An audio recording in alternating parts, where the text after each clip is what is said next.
कायद-ए-आज़म मोहम्मद अली जिन्ना ने जो असूल इस कौम के लिए बना के छोड़े, अगर आज हमारी तमाम सियासी क़यादतें और नौजवान नस्ल उस पर अमल कर ले तो पाकिस्तान की तरक्की, सालमियत और खुशहाली यकीनी हो सकती है।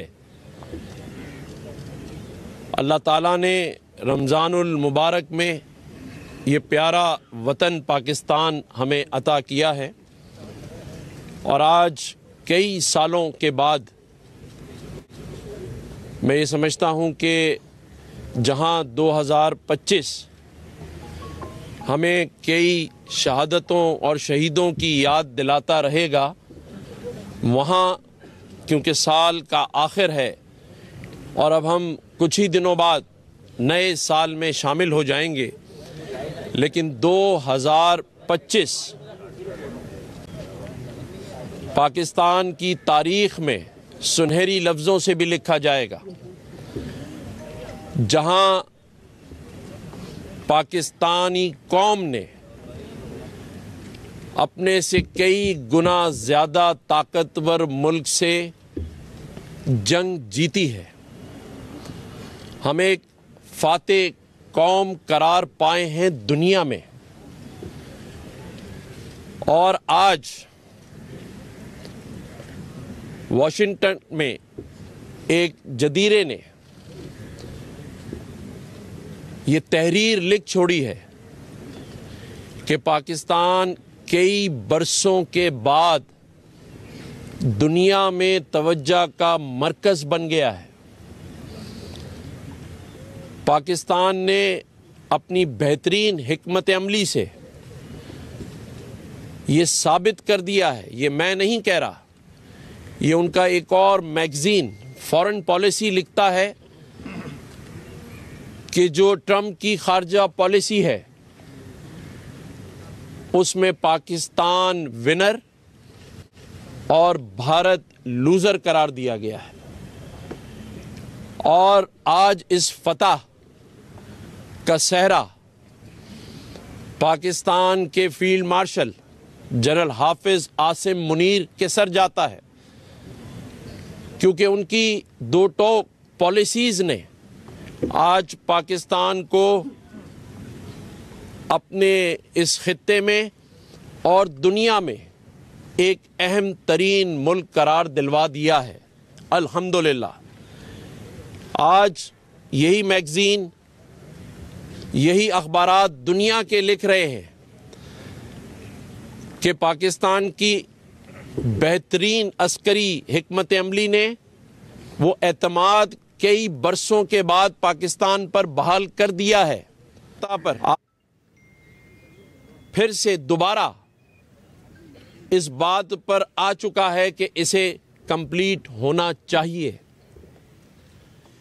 आज पाकिस्तान ने कई बरसों के बाद अफगानिस्तान मामले में दो टोक पॉलिसी का ऐलान किया। ये इससे पहले कभी नहीं हुआ। वज़ीर आज़म की क़यादत में, सदर ममलिकत आसिफ अली ज़रदारी साहब की क़यादत में और फील्ड मार्शल जनरल हाफिज आसिम मुनीर की क़यादत में दो टोक फैसला किया गया कि अब हमने अफगानिस्तान के बारे में फ़ैसला कर लिया है।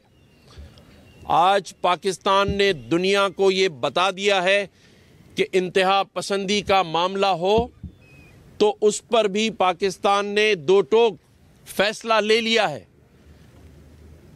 अब पाकिस्तान अपनी माशी उड़ान उड़ने के लिए वो तमाम फैसले कर रहा है जो कई बरसों से, कई दहाइयों से नहीं लिए गए थे। आज जैसे मैंने कहा कि पाकिस्तान दुनिया में तवज्जो का मरकज़ बना हुआ है, तो वहाँ पर इस मुल्क में छोटे छोटे इशूज़ के अंदर कुछ सियासी जमातें, दीनी तबके से ताल्लुक़ रखने वाली शख्सियात पाकिस्तान को फिर अपने डोमेस्टिक मामलात में घसीट रही हैं। खुदारा जहां पाकिस्तान दुनिया की नज़र में मरकज़ बन गया हो, जहां पाकिस्तान ने अपने दोस्तों के साथ मिलकर जिसमें सऊदी अरेबिया, तुर्किया और चीन जैसे शराकतदार के साथ मुआहदे किए हों, जहां पाकिस्तान सऊदी अरेबिया जैसी ऐसी जगह जहां हरमैन और शरफैन है, मदीना मुनव्वरा और खाने काबा है, उसके मुहाफिज का किरदार अदा कर रहा है, जहां वो दिफाई मुआहदे कर रहा है लीबिया जैसे मुल्क के साथ, जहां पाकिस्तान के बनाए हुए हथियार अब दुनिया में डिमांड की सूरत इख्तियार कर चुके हों, जहां 2 दिहाइयों के बाद पाकिस्तान में नजकारी का अमल शफाफ तरीके से नज़र आ रहा हो, जहां PIA जो एयरलाइन है उसकी नजकारी का अमल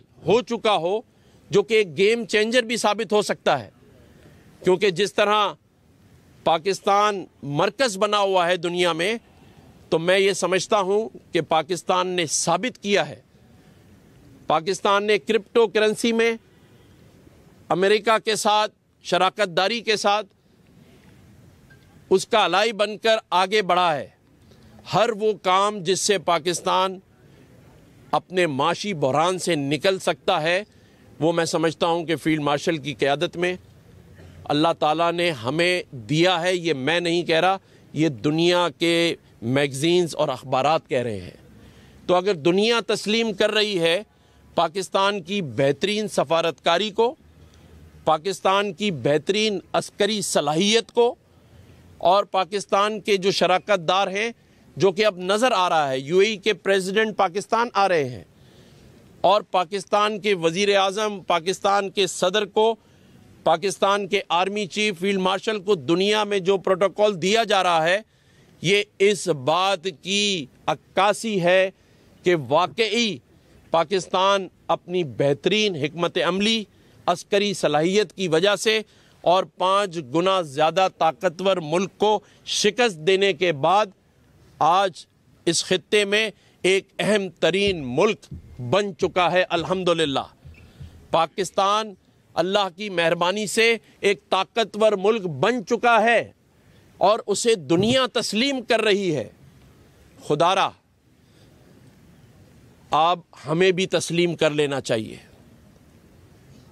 ख़ास तौर पर जो मज़ाकरात को नहीं मानते, PTI के दोस्त, ख़ास तौर पर अडियाला में बैठा एक मगरूर और तकब्बुर ज़दा शख्स, जिसने 4.5 साल का तो हिसाब दिया नहीं और दोबारा हुकूमत में आने के लिए इस्लामाबाद पर चढ़ाई करता है, तो मैं उन्हें बता देना चाहता हूँ कि इस वक्त इस्लामाबाद ताकत का मरकज़ बन चुका है। अल्हम्दुलिल्लाह, अब कोई फ़ायदा नहीं होगा, बल्कि मैं कहता हूँ कि इनसे मजाक बंद कर देने चाहिए, क्योंकि जब पाकिस्तान की तरक्की की बात हो तो ऐसे लोगों से मज़ाकरात करने ही नहीं चाहिए जिन्होंने 4.5 साल पाकिस्तान को तरक्की नहीं करने दी। तो ऐसे लोगों से मज़ाकरात करने ही नहीं चाहिए जिन्होंने 4.5 साल पाकिस्तान को तरक्की नहीं करने दी। पाकिस्तान की तरक्की की रुकावट में इनका पैर ही भारी था। आज पाकिस्तान जिस तरह दुनिया में अपना मकाम बना चुका है, मैं समझता हूँ कि पूरी कौम को इस पर मुबारकबाद देनी चाहिए कि वो एक फातेह कौम है और अब मार्के हक के बाद मार्के मईशत के लिए हम तैयार हैं। और अल्लाह ताला ने चाहा तो जिस तरह हमने भारत से जंग जीती है, इसी तरह दुनिया से मईशत की जंग जीत लेंगे। और पाकिस्तान में जो 24 करोड़ लोग कई सालों से इस मईशत की सम्राट का इंतज़ार कर रहे हैं, वो इसे ज़रूर मिलेगा इंशाअल्लाह ताला। पाकिस्तान की तमाम फोर्सेस ने शहादतें दी, अफवाज पाकिस्तान ने, हमारी पुलिस ने, हमारे सिविलियंस ने 90,000 से ज़ायद शहादतें दी हैं। और आज इस कौम का नौजवान अपने मुस्तकबिल का इंतज़ार कर रहा है और मैं समझता हूँ कि ये ख्वाब पूरा होने जा रहा है। अल्लाह ताला इसमें पाकिस्तान को कामयाबी अता करे। आमीन। शुक्रिया।